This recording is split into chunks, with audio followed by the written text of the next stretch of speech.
What's good, Savages? Welcome to another episode of Blue Collar Sports. I'm Savage Paulson, and with me, as always, is the voice of the Trenton Golden Hawks and our very own sports whisperer, Zach McGibbon. What's going on, Zach? I'm doing pretty good. I love these nicknames each and every week. It's something new. It's something different. It makes me feel good. I love it. It's getting harder every week to come up with something I haven't come up before. I have to write them down to make sure that I don't duplicate them. I'm like, man, there's only so many synonyms of the word expert I can come up with. So I Have to pull out use... the thesaurus, right? And keep on reading through Actually, I words. use Chat GPT to help me out. I just like, There give me you a go. bunch of names, and then I go through a list, and it just goes through. I'm just like, There it's you the go. only way, man. I can't. I have too many things on my mind. Busy week for you. Congratulations to your Golden Hawks for making it to the finals. We were just talking about that before we started recording, so congrats to you and your team. It's Yeah, awesome. thank you. It was good. It was a little bit delayed with the freezing rain that came over our region last weekend, and it postponed Game 5 twice because of the Right. freezing rain. So that was something. But we finally got the game played this past Tuesday. They were able to win in a shutout, 5-0. It was their best game that they played in that series, and came at a critical time too. So great to see that third straight year that they've gone to the Eastern Conference Final, and Wow, that's great. it's really good. It's fun time to call some hockey, and I've also been pretty impressed because the teams that they've been facing off against are very, very good teams. Like, I know, like Trenton, you look at them and they are one of the top teams in all of Canada when it comes to junior A hockey, but Right. this is not like it's easy competition either. These are teams that also want to prove themselves, and when you are one of the top dogs, you got the teams that want to prove their mettle against them, and there's been some really good teams that they've had to take on, and now this actually, as we're recording tomorrow for game one, taking on the Haliburton County Huskies, and Haliburton has given them some trouble through the regular season, so it should be interesting to see how the postseason will go. Are they going in as favorites or underdogs? Golden Hawks are still the favorites, but if there were any sort of betting lines, I would say it's pretty close between the two. It's Halliburton's kind of going in on a mission, and you're talking about the freezing rain earlier. Right. That area specifically of Haliburton County was also hit pretty hard. They actually had to move arenas where they had to play their games. Really? So they were supposed to play usually in Minden, but they actually have to go to the village of Haliburton to play some of their games while they figure out some of the arena details there. So it's a motivated team, but it should be a fun one. I'm looking forward to it. Right on. So we got a lot of things to talk about today, from the Torpedo bat to the Tush Push to the LA Dodgers, which seem to be unbeatable. But as we say that, they lost their first game of the season yesterday to the Phillies, but they still look like they're the unstoppable team. I want to talk also about the Montreal Canadiens playoff push right now. It's getting exciting here in Montreal with the just a few games remaining to the season and them holding on to the last wild card spot. I also want to touch on Shador Sanders. He had his first pro day yesterday, and I want to get your thoughts on that. But let's start with the Tush Push. On last week, April 1st, during the annual meeting, the owners put it to a vote, a proposal from the Green Bay Packers to eliminate and basically shun the Tush Push. They needed 24 votes to get it banned. They only got 16. So the vote was tabled. NFL Health and Safety found no data showing that the Tush Push had any increase in safety or any increase in injuries regarding that play. Eagles and Bills are most popular for using the Tush Push. I got a few stats here. The Eagles used it 48 times last year. They were successful on 39 tries in 2024. What do we have here? Is it just the way I see it? It's like we got a play here that the Eagles have gotten really good at converting short yardage to get a first down here. Is it just a question of other teams not wanting to adjust their personnel to make the adjustment to start using the Tush Push, so that they're trying to ban it for the Eagles? Or is there more to this? What's your thought on all of this concerning the Tush Push? Yeah, it's been interesting. This has been a debate ever since the Eagles have brought forward the Tush Push into their playbook, and they've had, as you mentioned, just tremendous success with it. And honestly, I don't think this tush push thing would even get to the owners meeting if the Eagles didn't win the Super Bowl. A lot of things you see in the playoffs. I mean, you see with the overtime rules with Josh Allen many years ago, how he Right. didn't have possession of the ball in overtime. Now that's kind of led to the new overtime rules where now both teams will have possession of the ball in overtime. So a lot of that stuff kind of stems from the postseason. I've looked at the tush push and obviously as a Cowboys fan, I've had to see the tush push be used against us, more times than not during the regular season. And I don't love the play either. But having said that, I don't love the play because of how successful Philadelphia is able to utilize it and how they've got the right interior O linemen with their center and their guards to really push the play forward. No pun intended. So yeah, I always looked at it more as a skill issue as opposed to an actual like health and safety issue, because you alluded to it there with, there's not been any real reports of severe injuries or anything like that. I could hear an argument about sample size because not every team uses the tush push in the playbook. And it hasn't been used for a long, long time. It's not like we've been hearing about the tush push for 10, 15 years here where we can have enough data to prove that there's injuries provoked by the play. But if you look at the play itself, I mean, it's basically a sort of quarterback sneak. And I mean, we've been using quarterback sneaks forever in the as a rugby player, like I see it like a rugby scrum, right? Where you're all like pushing up on each other and you try and get into the web, as they called it, and you wait for the ball to roll in the middle in rugby, but in this case you're trying to get the ball forward and try to get across the first yard, the first down marker. So, I don't love it from the sense of there is a part of me that thinks it's more of a cheap play, but having said that, I also think that the Eagles, they just have a strong offensive line. We know that, and they're just going to utilize it. So to me, I say it reluctantly, of course, but I do think this is a play that should remain legal. And I think it's more of a factor of other teams have been frustrated with the use of it and not been able to figure it out. We've seen so many times in the NFL where it kind of evolves and then sometimes it kind of goes back to different eras. So like, you have the 80s and 90s, it was more of the power running back. The guy that could power the ball, and then later on, you've seen more of the development of the passing play and making big plays down the field. I think in this case, with the way that current NFL defenses are, they're a little smaller, they're more athletic, they're able to do more on the field. They can be on the outside, on the edge, or they could go into space and try and go into coverage. You might see more of an evolution now of these nose tackles. You might get back to the eras of Vince Wilfork or Casey Hampton for a Pittsburgh Steelers reference of just these giant nose tackles that are willing to get down the middle just so that they could stop this big tush push play that's been taking over the NFL. So I think like everything in sports, things evolve, and defensive coordinators particularly will have to, evolve with the play calling that's called on offense. And so I think it should be a legal move, even though I don't really like it just from a visual standpoint. I think there is like a cheapness to it. I don't think there's anything inherently wrong with it, though, in terms of a player safety aspect or anything like that. Right. I felt, to me, a lot of it is that teams that were unwilling to adapt to it were trying to get it banned. So the Green Bay Packers were victim to it too many times, and they said instead of us adapting our defense to it, we're just going to ask for it to be banned. And I think like when the Eagles get to a yard or less, they're going for that play, right? It's like they're going to try to use the tush push to get that yardage. So then it's a fresh set of downs for them almost immediately. Like I said, 39 out of 48, I think is what I said. Yeah, yep. 39 out of 48. That's pretty high rate of success for the tush push. My question, I guess, also is going forward, knowing that they're not, I'm not saying that the vote won't be brought back up maybe later on during more meetings, owners meeting, or in next year or other years, but it's either teams can either try to also use it, which also means, get the proper personnel on the offensive line as well, or really try to adapt their defense to really stop it. I think if you start seeing more and more offense use it, so right now, like I said, there's the Bills and the Eagles that really use it.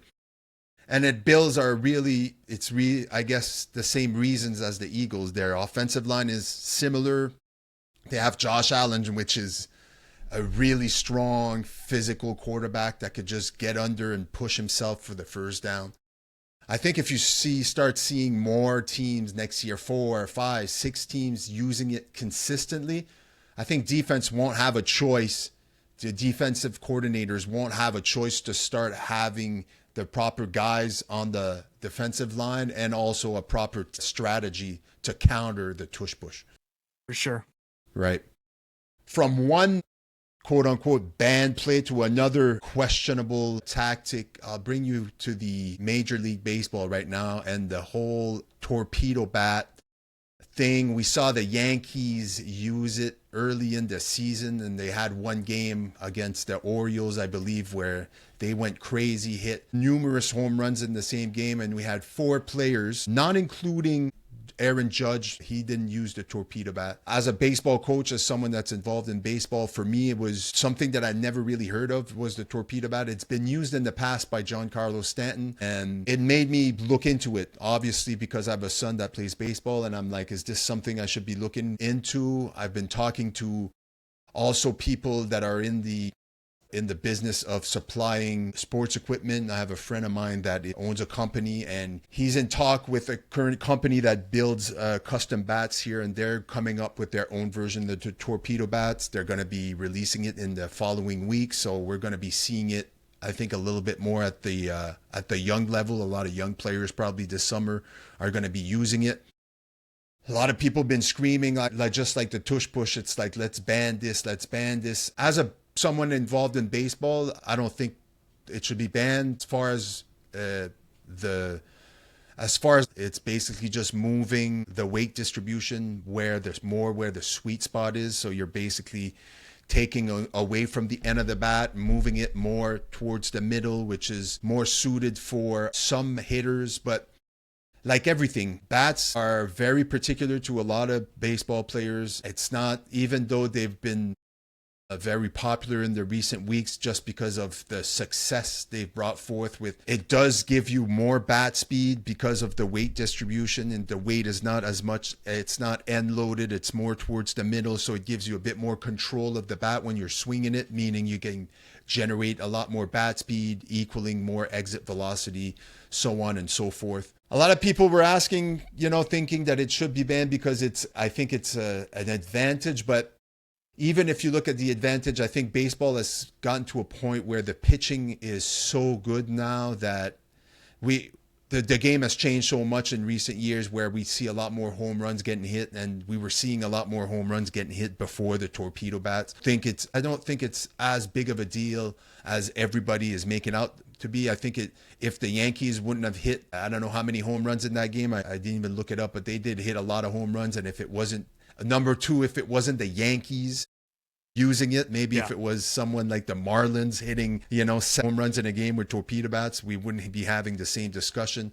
I'm sure if the Dodgers were using it, we'd be having a similar discussion. So I guess it all goes down to who was quote unquote caught using it. Any thoughts on this that you think, what do you think? Do you think this is good for the game, bad for the game? Because in the end, I like watching the game with offense. I think the pitching is still going to be elite. I think it's getting harder and harder for players to hit the ball. I mean, these guys are throwing, you see more and more guys now throwing 100, 101, 102 miles per hour consistently every single game.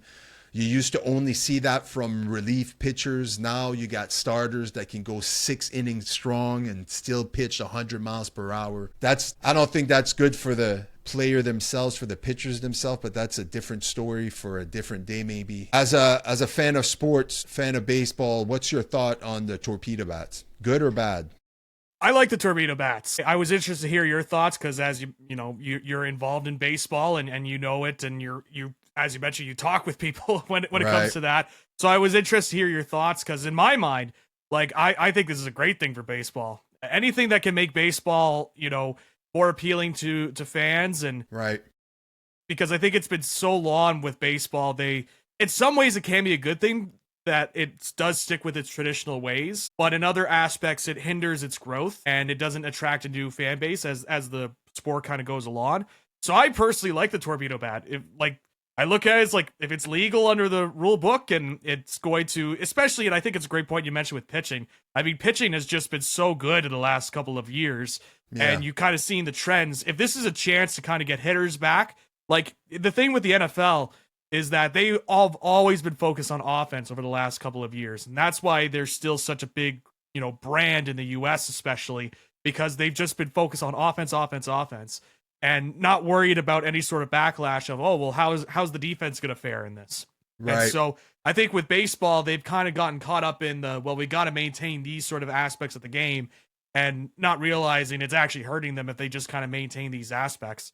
And so to me, I look at this as something that's fun for the game. You get these, like, let's be real here. These torpedo bats look really funky, like just seeing them. Like I love how they look. It's weird, but I love it. It's such a weird look, but it's like you oddly want to see it. It kind of reminds me of a cricket paddle in a way. Right. And so like a bowling pin attached.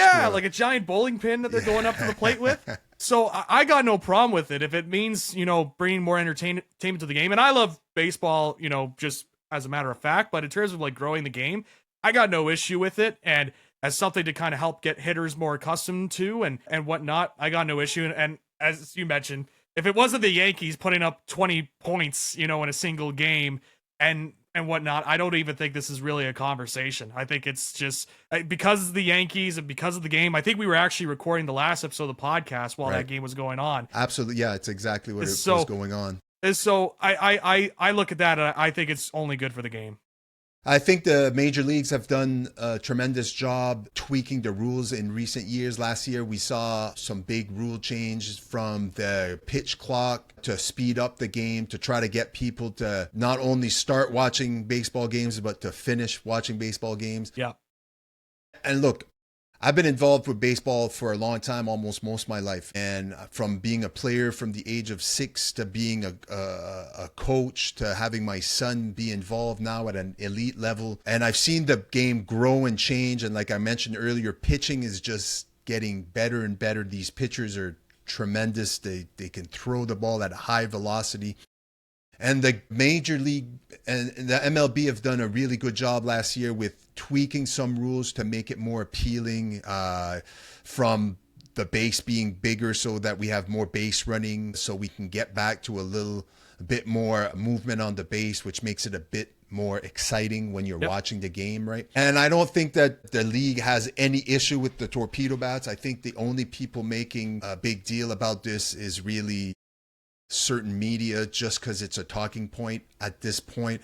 And like we mentioned earlier, if it was the Miami Marlins using torpedo bats and or the Colorado Rockies, right? Yeah, we'd be like, yeah, so let them use it. They're still bad baseball teams. They're still not gonna be. I think it's a different story, but again, I think it's people make a big story about it, and now it's becoming a quote unquote fad. And like I said, the trickle effect from Major League. Now, you got social media, right? So every kid that plays baseball, my son's on social media. All of his teammates mostly are on social media.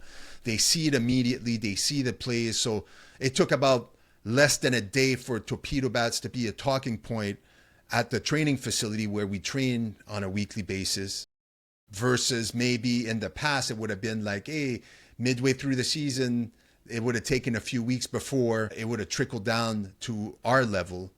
Now you see it almost immediately. Companies are trying to bank on it. It's obvious. I mean, companies that like Mark's Lumber, for example, which are a company here locally that create custom bat. They also make bats on their websites that they sell the different bats. They're very popular. A lot of major league players use their bats. My son uses their bats, and they're already in talk. They're already making one. I think they're going to have one released in the next couple of weeks. And again, it's good for them. They're probably going to sell a shit ton of bats. Yeah, those torpedo bats. And again, if it helps bring people to the game, I'm all for that. I think baseball is a great game, and I think it helps the casual listener, the casual watcher of baseball get more into the game, then again, I'm all in for that. And torpedo bats, again, I don't have any issues with that.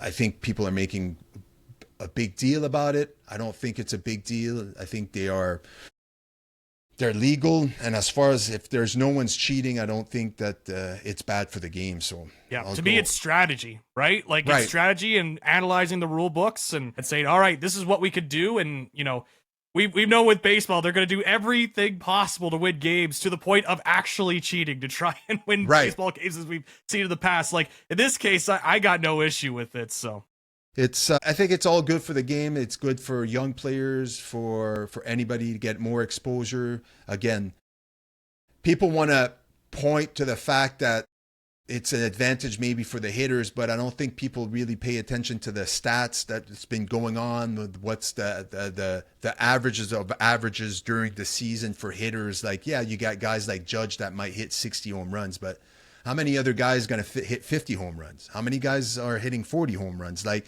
the sample size is pretty small, Yeah. And as a baseball, look, I love baseball. I love seeing home runs, but for me, there's nothing more to me than to watch a good pitcher on the mound. Like, I'll sit and watch a whole baseball game when I know there's no, even if it's not my team playing, if I know that Nola's on the mound for the Phillies, he's going to pitch a gem of a game. I know that if there's an ace pitcher on the mound, I'm watching the game and I'm watching how he battles with the elite hitters. There's a lot riding on these pitchers. Their career seems to not be lasting as long as a position player like Aaron Judge and Acuna and all these guys, Shohei Ohtani. It's harder position to play. So anything to help the hitters and help make the game more exciting, again, I'm all for it. same here. Let's stick to baseball. Let's talk about the Dodgers. I've talking about the Dodgers many times on this show simply because I'm a Giants fan, so I'm prone to hate the Dodgers. Yeah. And I can be dramatic sometimes for the show and say, fuck the Dodgers. But look, at the end of the day, I know and I respect all these players on that team. They have a lineup that is almost, it's this type of lineup that you would build on a fantasy team, right? Yeah. It's like if you're playing MLB The Show on PlayStation and you're trying to build a team, you'd build a strong team if you just chose the Dodgers, from top to bottom. And I'm not even talking about the pitching. I mean, the pitching is, look, I think people are watching. Here's the thing about the Dodgers right now. They're 8-1 as we're recording this today. They lost their first game yesterday against the Phillies. I think their team hitting average is below average. That's what people don't realize. People probably thinking their average is 300. I think they're in the 240s or even in the 230s as a team average.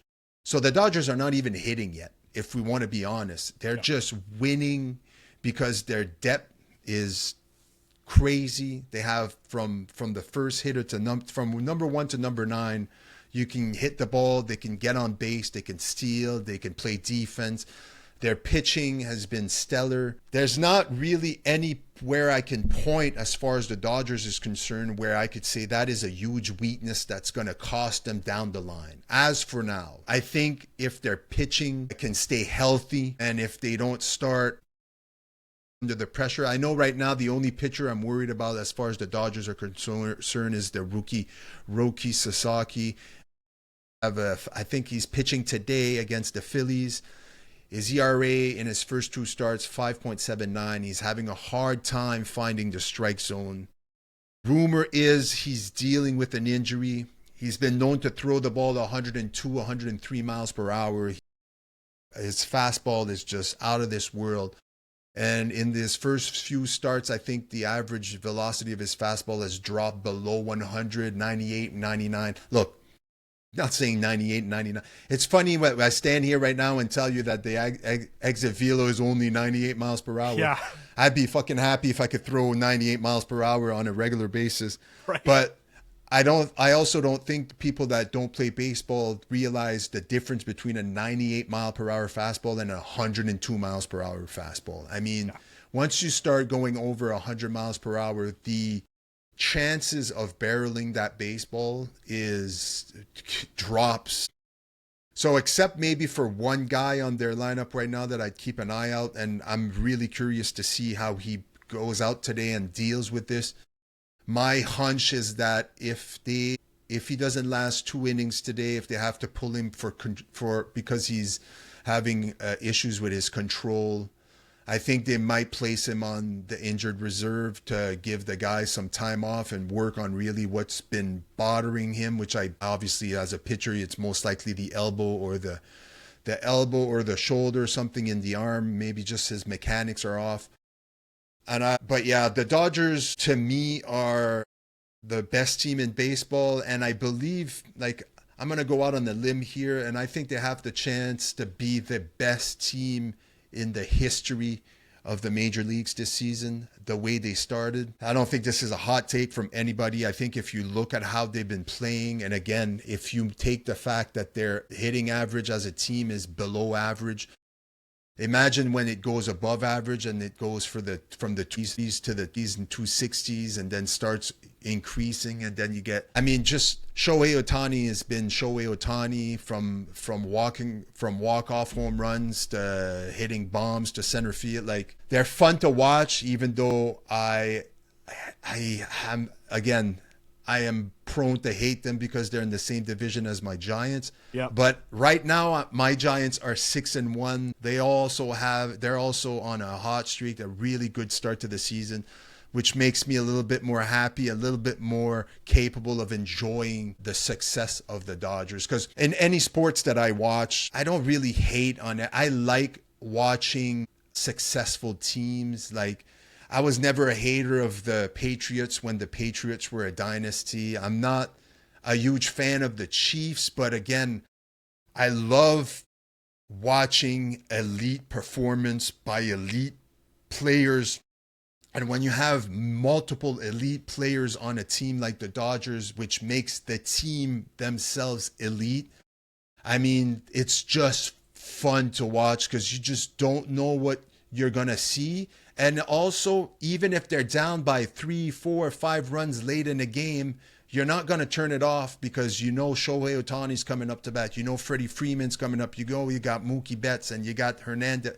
You got all these guys that can hit the ball, hit home runs, bring you back in the game with one swing of a bat. I'm loving it, again, as a baseball fan, as someone that's involved in baseball, but as a sports fan itself, it just makes it more enjoyable for me. Yeah, it's been something to watch with this Dodgers team. I think we all knew this was going to be a very good Dodgers team, but the way that they're going at this pace, the Mariners still have the wins record, right? And the most wins in MLB history, that 2000 Mariners team, I think. Right. They have the opportunity to beat that Mariners team. And I know it's early to say, but as you mentioned, you just look at the depth and still some of the other intangibles that haven't been in yet. Like, we don't know when Shohei Ohtani will actually pitch for the Dodgers yet. It seems like he's progressing well, and he's on his way to being there, but we know that he could be a high-level pitcher for his team and on a squad that already has some tremendous pitchers on it. And so it just goes to show, as you mentioned, the depth that this Dodgers team has and how they're able to, you could argue how they were able to get that depth, but I don't look at that as a Dodgers issue. I look at that more as an MLB issue and other teams willing to spend money on their rosters and on their teams. So the Dodgers just kind of taking advantage of the fact that, hey, we can afford getting guys onto our squad and seeing what we could do. And I think you make a great point in terms of dynasties, right? So I was a Patriots hater at the time, because it was just, you grow up with that team, those Patriots team, and you're like, man, when's it going to end? When are they going to, right? All they do is win, and it becomes predictable. But then you start to appreciate the greatness of it, right? Right. You start to realize, I'm witnessing the greatest quarterback of all time playing for the New England Patriots, one of the greatest quarterbacks of all time. I'm witnessing the greatest head coach, possibly the greatest head coach of all time, in Bill Belichick, and how he's able to adapt to schemes, and how the mere mention of saying Bill Belichick to some teams, they have to scramble and try to adjust their game plans, right? So over the years, I've learned to adapt and sort of realize, hey, you know what? These are times that not a lot of people get to say they got to witness these people. Absolutely. I certainly, are times, if I'm a Bills fan, I'm not exactly basking in the greatness of the Chiefs right now, right? Absolutely. But so it's easier for me to say, as somebody that hasn't felt the effect too much of those organizations. But having said that, seeing these Dodger squads, and like you mentioned, it's almost like just a you just assembled this crazy baseball team on, you know, MLB The Show, and it's like, let's see what happens when I take them through a year of the franchise mode and see how they do in franchise mode. It is something to watch. And Roki Sasaki, he came in with some hype, obviously not going too well so far. I think it's going to just be a matter of him kind of getting adapted and to Major League Baseball. And it is tough, you know, when you're coming from Japan and you're going into a new environment. It's not just, you know, new baseball team, it's new country, having to get to adapted to new customs and new you know, a new culture. So there is that as well, especially when you're a young guy in him as well. So I think that's something that will take time. I think it helps when you have the biggest baseball star happening to be coming from Japan to work with as well, to help, you know, get you acclimated, just so long as you don't find that Ron translator that will invest your funds offshore and embezzle your money and embezzle your money and try and pay off some gambling debts. As long as you avoid that, should be okay. But nonetheless, I still think that's a cover up, but that's a different story. Yeah, that one's such a weird story. Right? It's so weird.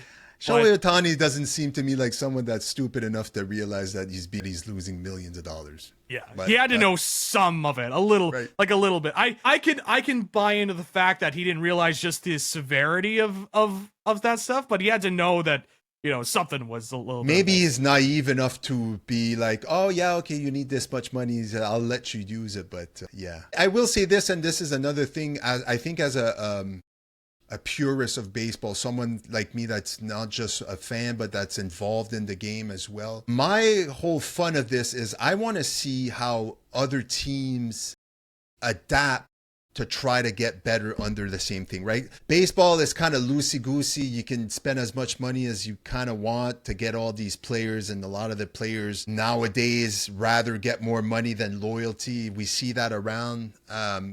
And listen, I've never been put in a position where I could sign a $50 million contract. So I'm sure if there's my team that I'm currently playing for is offering me 40 million and then the other team is offering me 55, I'd be like, yeah, I'm going to take the $55 million because that's $15 more million a year. Yep. I kind of get that, but I want to see how look, there's great talent in the major leagues, and I want to see not just one team succeed, but I want to see many teams succeed. Because I think that as Canadians, sometimes where we only have one team in the country, we see baseball as this big sport. But in the United States, a lot of these teams, it's still only regional. If you're a St. Louis Cardinals fan, chances are you're from St. Louis or you're from the region of St. Louis. There's 32 teams, meaning spread all over the country, and a lot of these fans are from the area where their team is playing. You rarely see a person living on the East Coast be a fan of the Dodgers, the Giants, or any other team, and vice versa, someone living in California be a fan of the Yankees. I'm not saying they don't exist. I'm just saying the majority of fans are within the region of the team of where you're living. Yeah. And to make the game more global, to expand the game, we obviously need to find a way to make not just one or two or three teams successful. You want to try to make as many teams successful as possible. And I think we've been seeing that from the Guardians being more successful in recent years to the Tigers building up a team that's starting to be successful, to the Royals, who won a World Series not that long ago, but are still, you know, a very small market team. There's still certain teams that I wish the major leagues would just get rid, like Tampa Bay. Like, they have a good young team, but like, I don't think Tampa Bay deserves a baseball team. I mean, like, there's a lot more cities, including Montreal, including a lot of different places that might, you know, profit and prosper, enjoy baseball more. But at the end of the day, back to the point, like the reference you made with the Patriots, yeah, it sucks if you're a Giants fan like me, that you're having, like, because right now I'm looking at this as a Giants fan and I'm like, we might end up winning 100 games this season and finish third, because we might be talking about the Dodgers right now, but the Padres started the season really hot, and they're right now, let me see what I think they're still See, the Padres are 7-1. The Giants are 6-1. The Dodgers are 8-1. You got the Phillies, which are 6-1, and then you go over to the American League. The Yankees 5-2, the Blue Jays 5-3, Guardians right now in first place for 3-4, but it's still early. And then you got the Rangers at 6-2. Like, there's a lot of good baseball team, and there's a lot of great talent spread throughout the league. I think that the media will obviously focus on the Dodgers because they want people to tune in to either hate on. It's like Floyd Mayweather, right? Yep. Towards the end of his career, people were just tuning in to see him lose because they hated him so much. They didn't appreciate the greatness he was how great he was in the ring.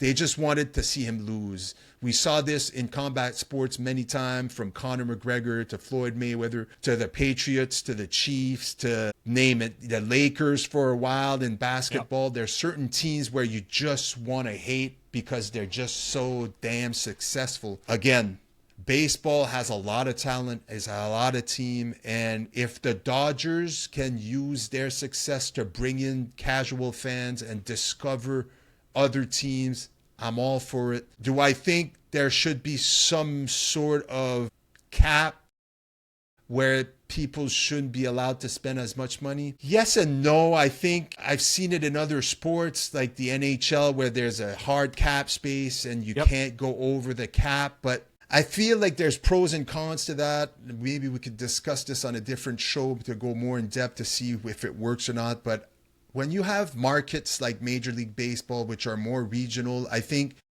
look, the thing with baseball is even if you would put a cap on the Dodgers or on the league itself, there's still teams that won't be able to afford. Like, there's teams can spend as much money as they can.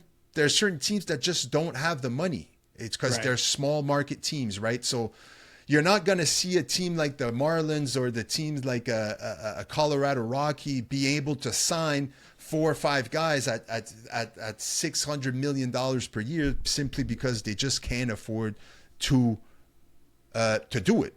So again, I think it's good for the game itself. I think people need to take a step back and because there's a lot of hate going on with the Dodgers. Obviously, they're like the Yankees for a long time. They're like the Patriots for a long time, the Chiefs in the NFL. It's the team everybody wants to hate because they're so successful.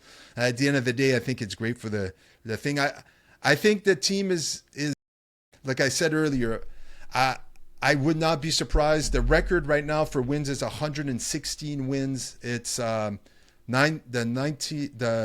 06 Cubs, 1906 Cubs, by the way, not the 2006. 1906 Cubs were 116-36, and the Mariners are 116-46. So the Mariners, it is a tie, but the Mariners did play 10 more baseball games in 2001. That's what I thought, because they played more games, so I guess they count that more as, And then you got the 98 Yankees with 114 wins, and then the 54 Cleveland with 111 wins. I think it's if I had to put money on it, I might say above 110 wins for the Dodgers this season if they keep going at that pace. But there's so many factors, injuries are one. The thing that helps them is that they have a very deep team. So even if one of their superstar, Shohei, Freddie Freeman, Mookie Betts, gets injured and goes out for a few weeks, months, whatever, they still got guys. Yeah. And their roster, their pitching lineup is huge. Again, I'm going to be paying attention to them because they're in my team's division, but also because, again, it's greatness right now when we have the opportunity to be witness to something that might be just that we can talk about in 100 years from now. Yeah, for sure. Moving on from baseball to hockey. So I'm going to throw it out there. Obviously living in Montreal right now with a few games remaining in the season. Montreal Canadiens are making a really big push for the playoffs. So much so that I've actually been paying attention to them. I've always been a Pittsburgh Penguin fan, but the Penguins are out of it this season. So I'll focus my energy on the Montreal Canadiens, being that I live in the city. They are currently holding on to the second wild card in the Eastern Conference with 81 points. Your Senators have the number one wild card with 86 points. I don't think they'll catch up to the Ottawa Senators. Behind them right now, you got the Rangers, 79 points, the Blue Jackets at 77, the Red Wings, 77, the Islanders, 76, and then down the line, you got Pittsburgh at 72. But let's focus on the teams that have a chance to actually, and I think it's going to be a tough race between the Wings, the Jackets, the Rangers, and the Canadiens. But if I'm cutting two teams out, I think it's going to be between the Rangers and and Montreal here for that final wild card spot.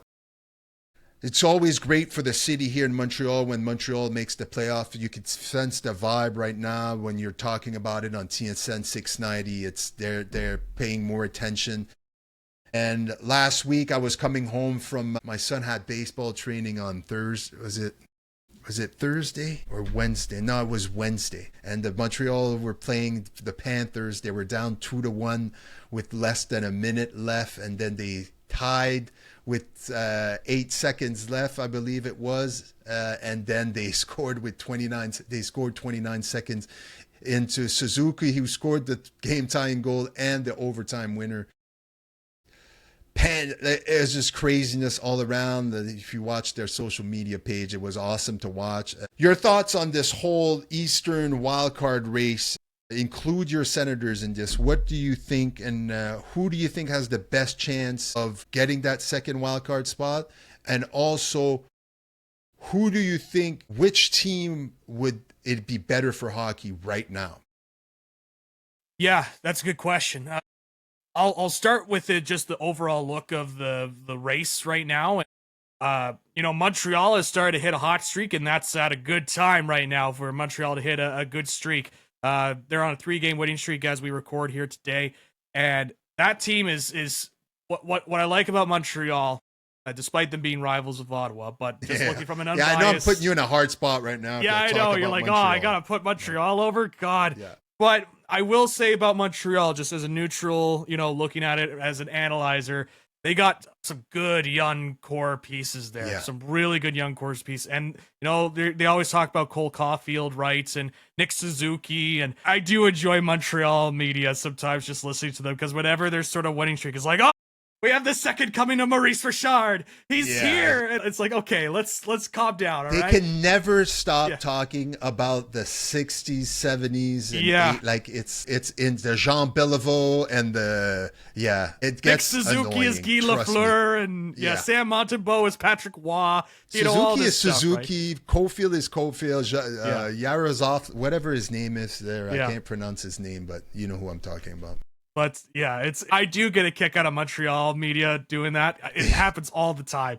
I'll give you a little side story, and I'll get back to my point. But I remember when PK Subban got traded to the Nashville Predators, and I was listening with my dad in the car, listening to the radio. It's like, oh, we've got the TSN 690 feed, so let's go listen to TSN 690. And they were waiting on the press conference for the Predators to officially announce PK Subban, and it got delayed and whatnot.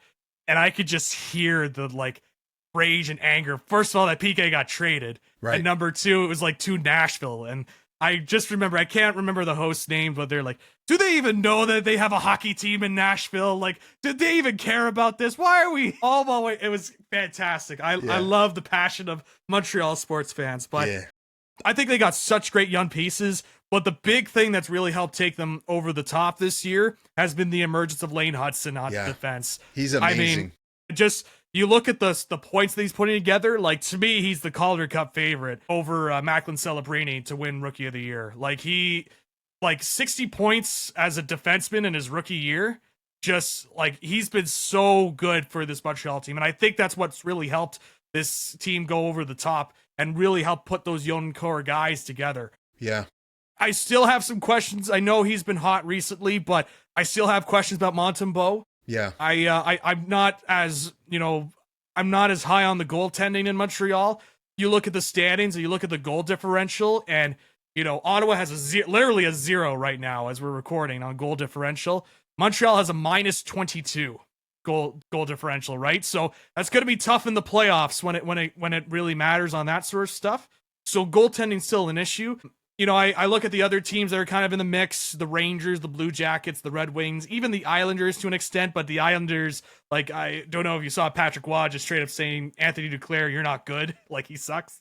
Like, just straight up, which I expect nothing less from Waugh, but it's unfortunate in that sense for the Islanders. So to me, the race is between the Habs and the Rangers. And I see with the way that they're going right now, I certainly see Montreal being in the mix. I think as long as Ottawa plays, at least 50-50 hockey, I think they'll be just fine securing that first wildcard spot. As we're recording, they're up 2-0 over the Florida Panthers right now. They're kind of in a tough little stretch. And so, but I see Ottawa kind of holding down the fort and getting to the next round, which is nice to see for that team, because that's a team that's like the last time they were in the playoffs was when Chris Kunitz scored in overtime in the final game before this. In the last game, if Ottawa won, they would have gone to the Stanley Cup. I don't think about that time and time again, that Chris Kunitz shot.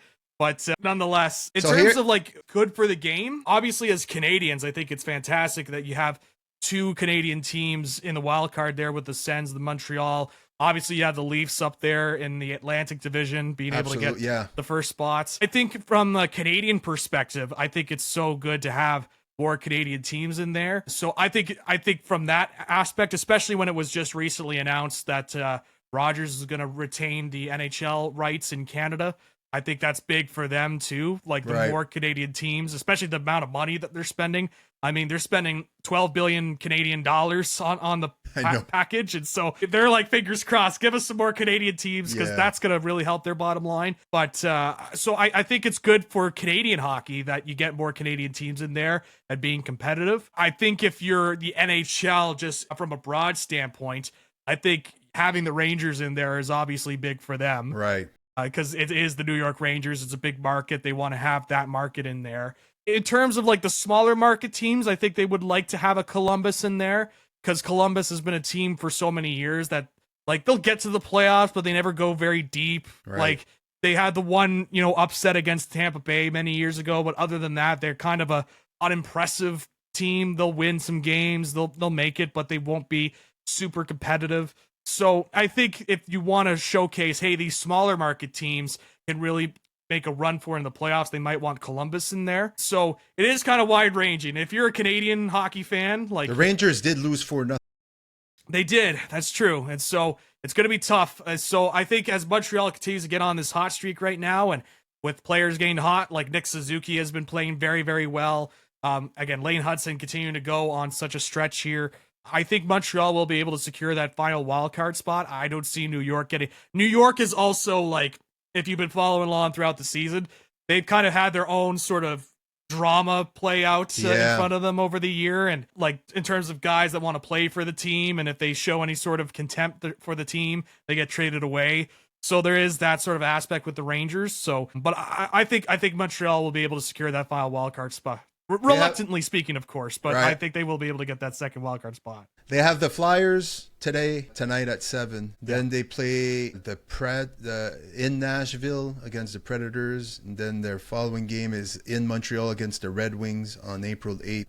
I mean, all important games. I think like you, I think Montreal is on a hot streak right now. I think this young team is meshing well together. I think the Hudson being so good and garnishing so much attention for the Calder Trophy this season, I think is bringing the team together. Young talent, young captain. I think, again, maybe question mark as far as goaltending, but everything else seems to be going in the right direction for Montreal. And I think like you, I think as far as Canadians, I think it's good for hockey if we can get another Canadian team in there.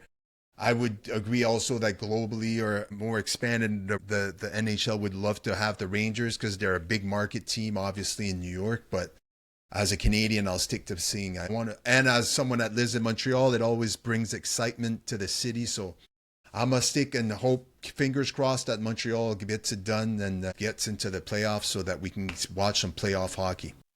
For sure. We'll stick to hockey. I know I didn't put this on the list, but I want to get your thoughts before we move on to my last point in Shedeur Sanders. Yesterday, we saw Ovechkin tie Wayne Gretzky at 894 goals. His next game is tomorrow against, nope, Monday. No. When is he play? Yes, that's it. Do you think he beats it tomorrow? It's tough. Right. I love, by the way, so I watched a bit of the game when Ovechkin scored, and I was also wondering if he was going to score the hat trick. That would have been something if he scored the hat trick against the Blackhawks last night. Right. But he scored the 2 goals. I like that he wasn't out there for the empty netter and wasn't going to get the goal record on an empty net. Yeah, you don't want to see him get the record on an empty net. Yeah. I saw some people advocate for that. It's like, why? Like, have him score the goal. Like, that's such a much more memorable moment than, all right, he slides the puck into the empty net, right?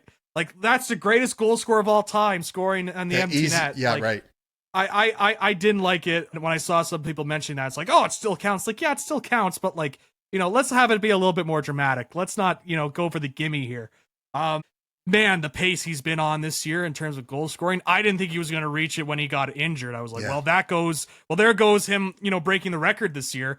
And there was even the question of like, what would this injury do for him? Like, would he even get back to sort of level? Because he's much older, and I think people forget he's Russian.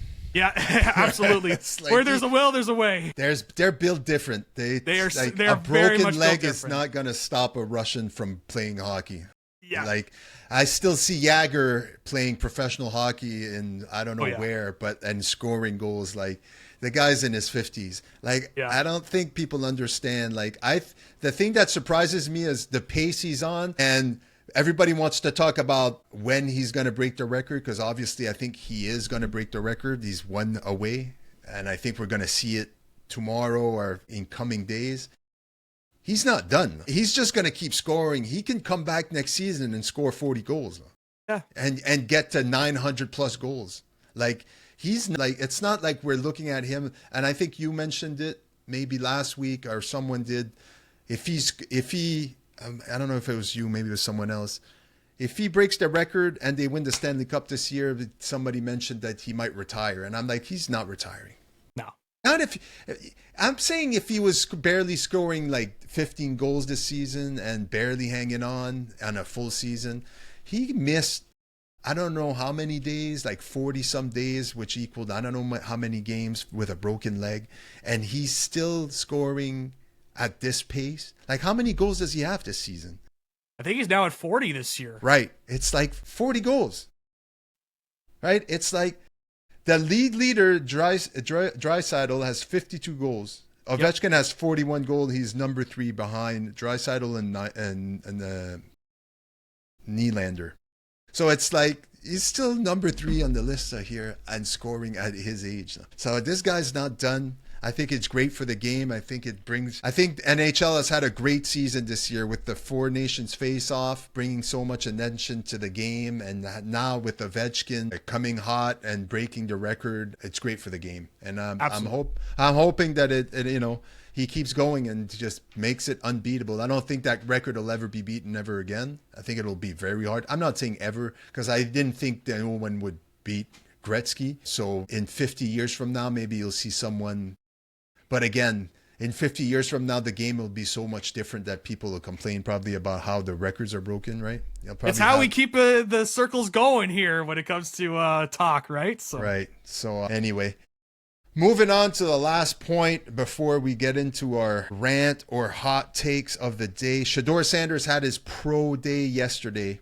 I tried to find as much stuff as possible on it. From what I heard, he had a really good pro day, was extremely successful. I don't think he missed one completion as far as it goes. I've been hearing a lot of talk about Shedeur Sanders in the recent week. I've been watching a lot of sports talk, American sports talk on ESPN, obviously, and they're always talking about Shedeur Sanders. And it seems to be the big question mark of, is he good enough to be number 3, drafted third overall, or even second overall? Because I think the consensus is Cam Ward is going to be number 1, going number 1 to the Titans. Look, I've been back and forth. There's been a lot of comparison. Everybody wants to compare him. I've heard the names such as Kirk Cousins and a name that was thrown like that. Look, he's a Sanders, number 1.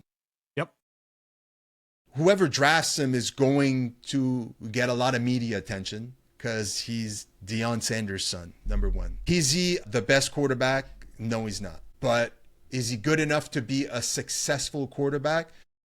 I think on the right team, under the right scheme, I think he is. A lot of things that I've been hearing about him is that he is very durable. He was sacked 94 times, I believe, last season because his offensive line was garbage in Colorado, and he only missed one game.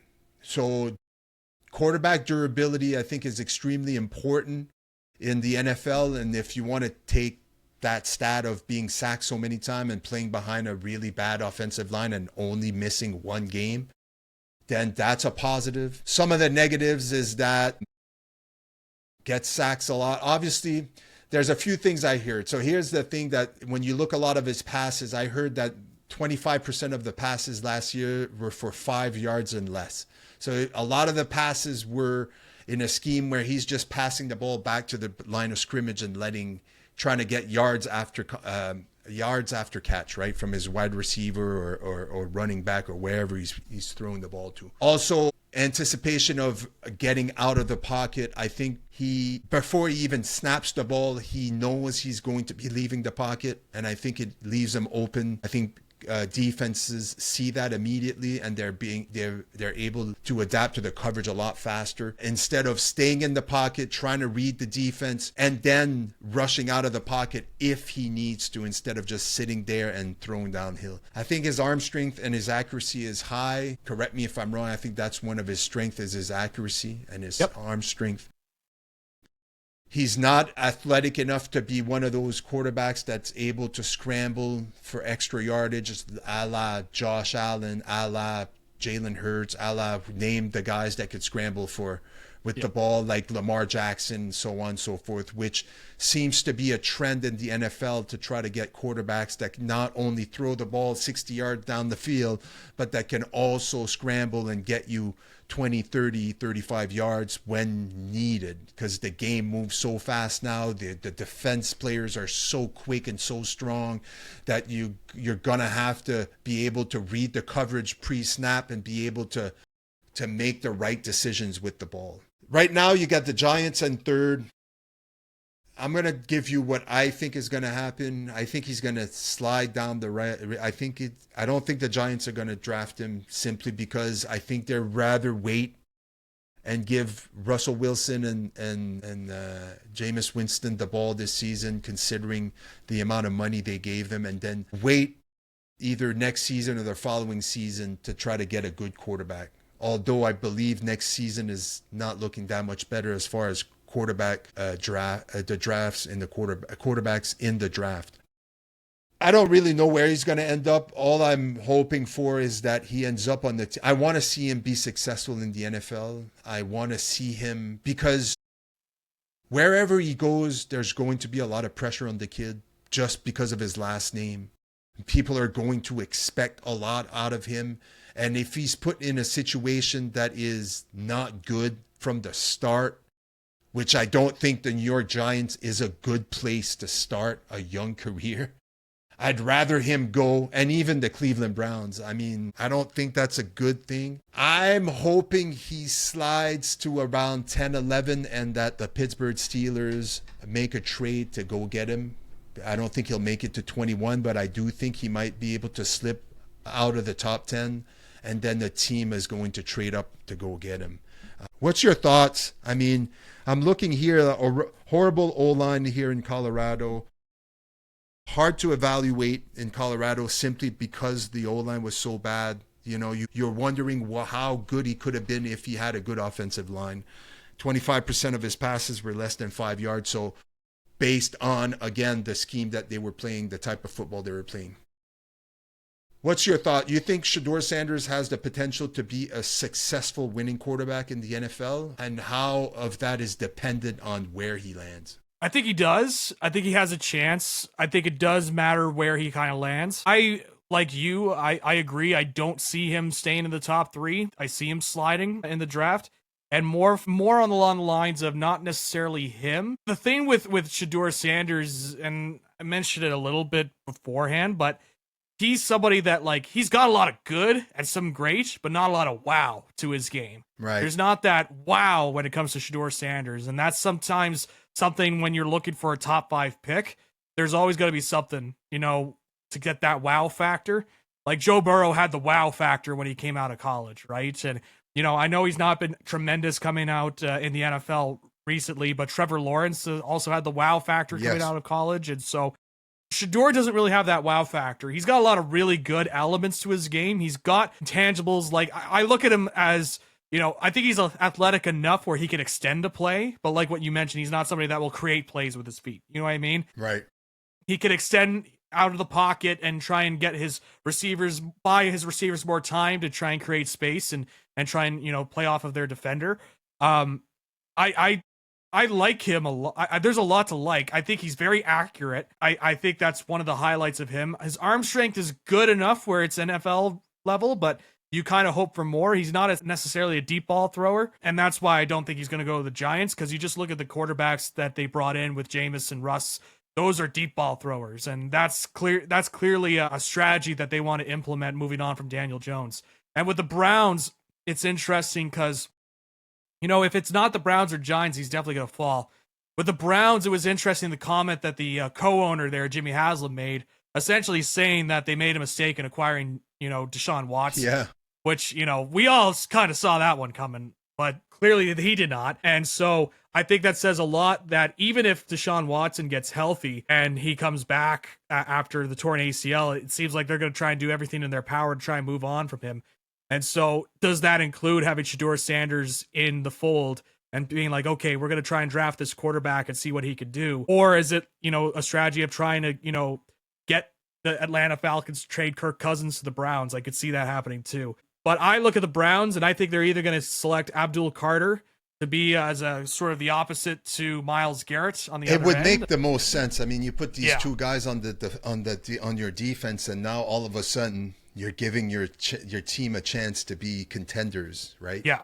If it's not Abdul Carter, I could see Travis Hunter, because he does have a lot of wow factor when it comes to his game, just for the sense that he can play two positions, right? That in of itself is a wow factor, but I just don't see him going to the Browns as a QB. So I see him falling. I think he's like what you mentioned, because his last name is Sanders. He's going to come in with a lot of hype and a lot of eyeballs on him on how is he going to fare in the NFL. But I think with him, when you just look at his game, there just isn't that wow factor to him. There isn't that one intangible where you go, this is a guy that's like, it's going to be an elite quarterback. So I still think he could succeed in the next level. It's going to depend on which team he goes to and how they treat him. I do wonder about his ceiling, if we're already seeing his ceiling or if he's got more to grow. Right. But that's going to be up for the NFL teams to decide. If he's somebody that NFL teams can say, okay, we can take him, we can plug him into our offense so he can be reliable for our offense, then I think there is certainly some value there. I don't see him developing much further at this point. I think you kind of know what you're getting with Shedeur Sanders, but we'll see. I definitely see him falling. I could certainly see him falling within that 15 range for sure. Because I'm looking at the top 10 right now. The only other team that I feel could draft a quarterback is the Jets with the number 7 pick.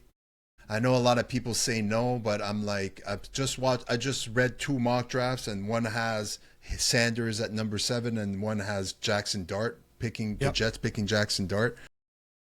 Even though they signed Justin Fields, we all know Justin Fields is a hit or miss. Do you want to commit to him for a full season, or do you want to have a backup to Justin Fields? I'm not saying it'll happen, but you look at the rest of, you got the Panthers at 8. They're not going to draft a quarterback. You got the Saints at 9. I mean, Maybe if they're kind of feeling off of Derek Carr and want to try and get somebody behind him, but they drafted a quarterback last year, no? Yeah, they picked Spencer Rattler last year, and I've seen a lot of Saints fans want to see more of Spencer Rattler, which is interesting. So that might be the solution there in New Orleans. You got the Bears picking at 10, the 49ers at 11, the Cowboys at 12, Cardinals at 13, Colts at 14. You're going down the line, you're going like, I can't see if he slides out of the top 10. Chances of making a trade for certain teams that do need quarterback, like the Steelers, like, you know, many other teams. I don't know. It makes it interesting, but at the end of the day, it's probably going to be 1, 2, 3. Going to see Cam Ward, Travis Hunter, and then Shedeur Sanders go to New York. I mean, we all think New York won't pick them, but at the end of the day, they might still pick him and have a really interesting quarterback room for this season with Russell Wilson. Do you see a team picking him and sitting him for a season or two to try to develop him as an elite quarterback? Or do you see a team putting him right in the folds and just giving him the ball from the start? Obviously, it depends who picks him, right?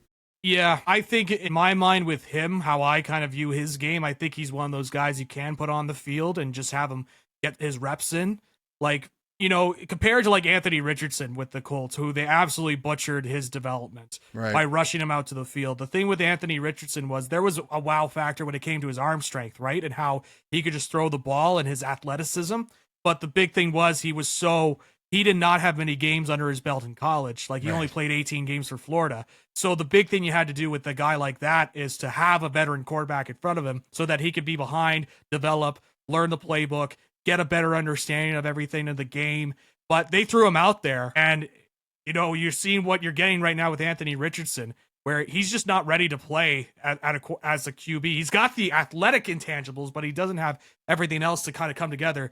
It's he plays football instead of is a football player. Right. You know that phrase? Like, and so that's the big thing with Anthony Richardson. With Shedeur, I think he has those intangibles to be a quarterback in the NFL for sure.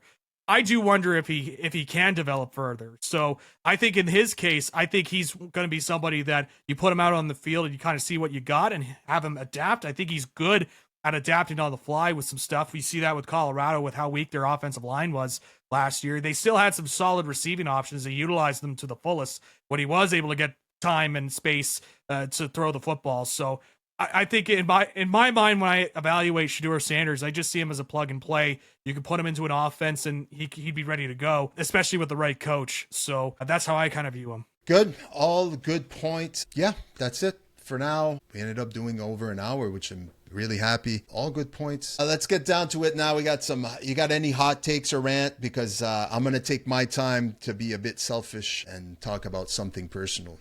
Okay, very good. I wanted to mention the Masters is coming up when it comes to golf. Yes. And I like enjoying the majors. I watch the U.S. Open, the Masters, the British Open. I do like watch that for golf. I recently started getting into Full Swing, the Netflix show. I just finished the first season. Now I'm going to try and get to seasons 2 and 3. Yeah.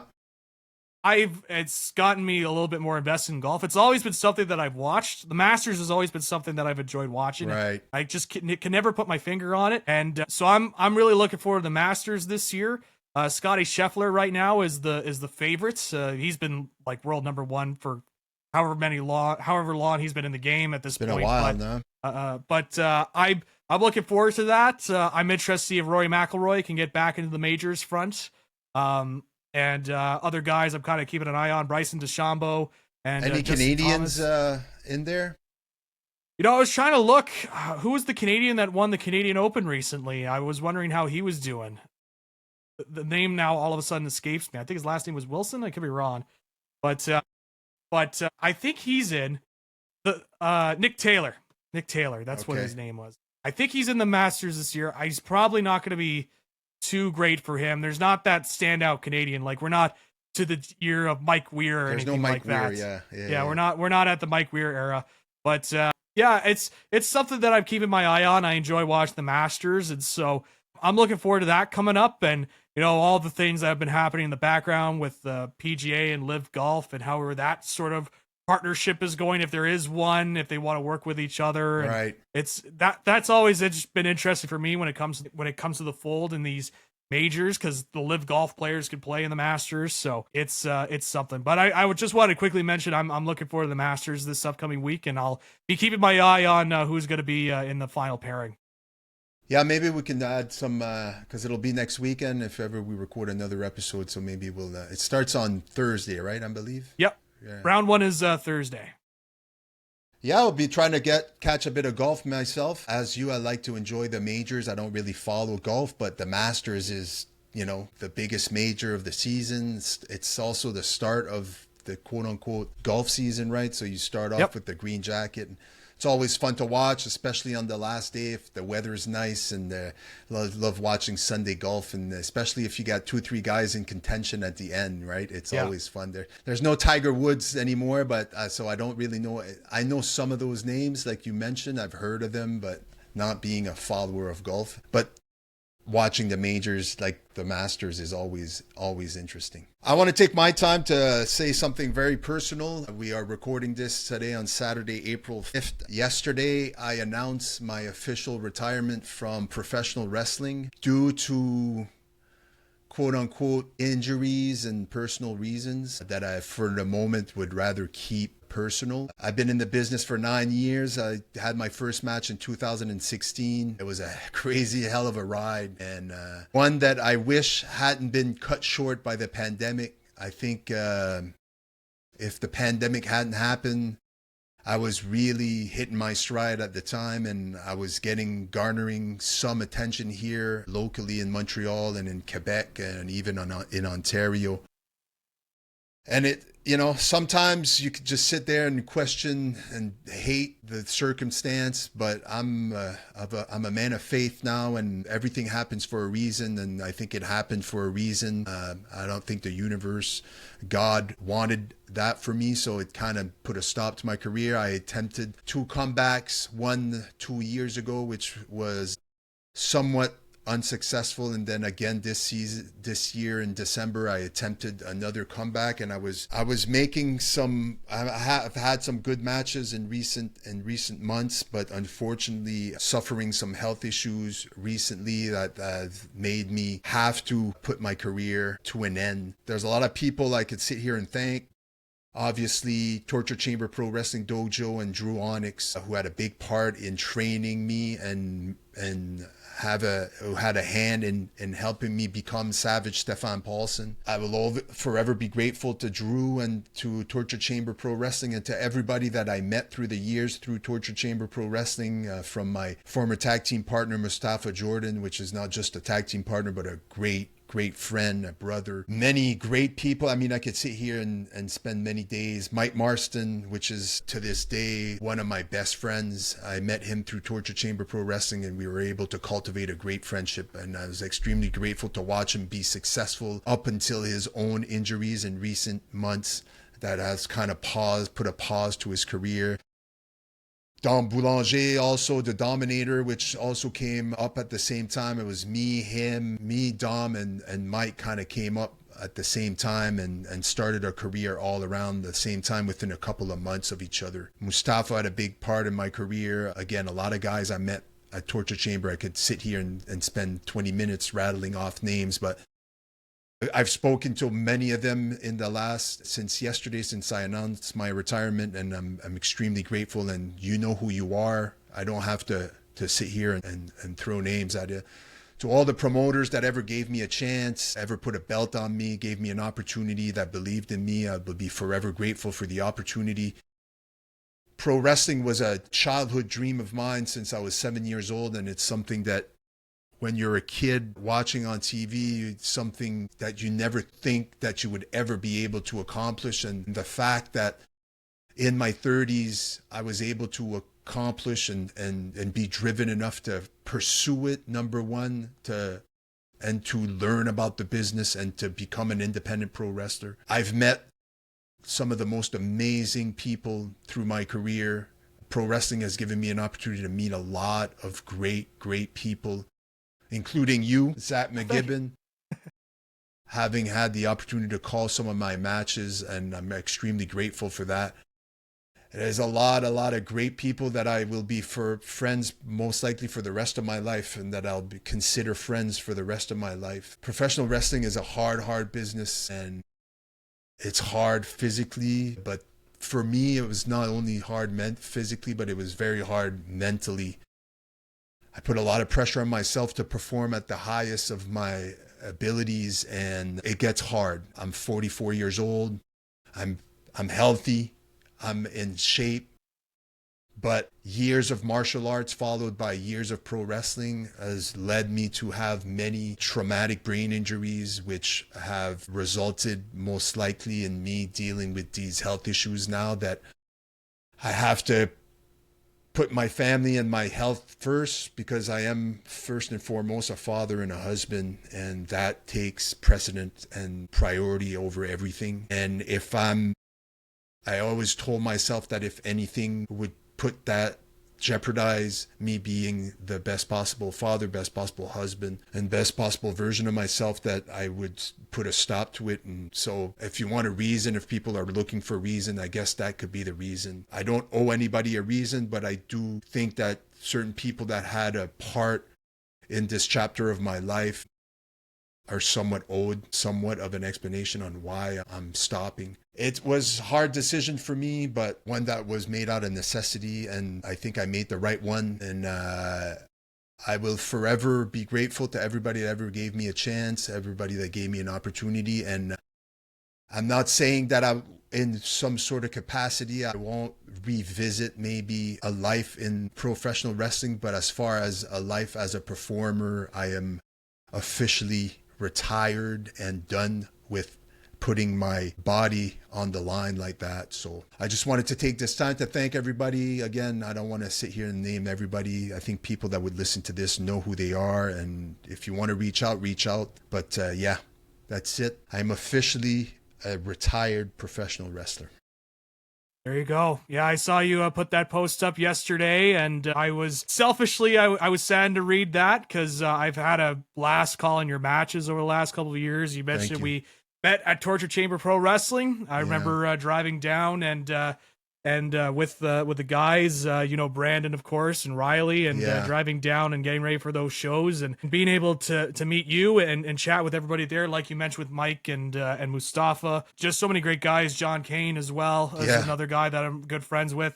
But to be able to call your matches, it was really cool. It was really, really cool. And I remember watching your match with Sheldon Jean. I'm like, who the fuck is this guy? This fucking guy is like, I remember looking at this match like, man, this, like, Sheldon, obviously, he's now wrestling at Maple Leaf Pro, but I'm also looking at like, Stephane here is like, this guy's good. So it was just a pleasure to call your matches. I'm glad to call you a friend as well. I was so happy when I saw you were booked for a remix as well. I was like, I haven't talked with Stephane in so long, and when they booked you against Nate there, I was like, even fucking better. I love this sort of match. It was going to work great. And we've gotten the chance to chat with each other over the last couple of years, and it's been a pleasure to follow your career. And I know that I think you made the right choice, because it's your choice, and that's what is important at the end of the day, right? And there's a lot of people that have a tough time when it comes to health, being able to let go of something, especially if they enjoy it so much. But I think with the way that you kind of laid it out there when it came to health and understanding and what takes priority, I think that's such a big thing, and not a lot of people are able to do that. And so I commend you on that, and being able to be in control of what you want in your career. And again, selfishly, I'm sad I won't be able to call any more Savage Paulson matches. That means a lot. But at the end of the day, it's your decision, and I'm glad it's your decision that you made the choice of what you wanted to do, and I wish you nothing but the best, and continue to talk sports takes here on Blue Collar Sports as well. Absolutely, Zach. Thank you for those not kind words. I appreciate you, brother, and I appreciate you taking time every weekend to sit with me and talk sports. I love doing it. It's one of my favorite parts of my week, and hopefully we get to do this again next weekend. Again, Zach, thank you very much. For those who haven't done so yet, please don't hesitate. Check us out on SVGTV on YouTube, Blue Collar Sports. Subscribe to the channel on YouTube. It'll be a huge help to help us grow this channel, so we can get more views and we can get more people listening to us, and so we can give us an opportunity to get better at this. Zach, thank you again, and we'll talk to you next week. Looking forward to it.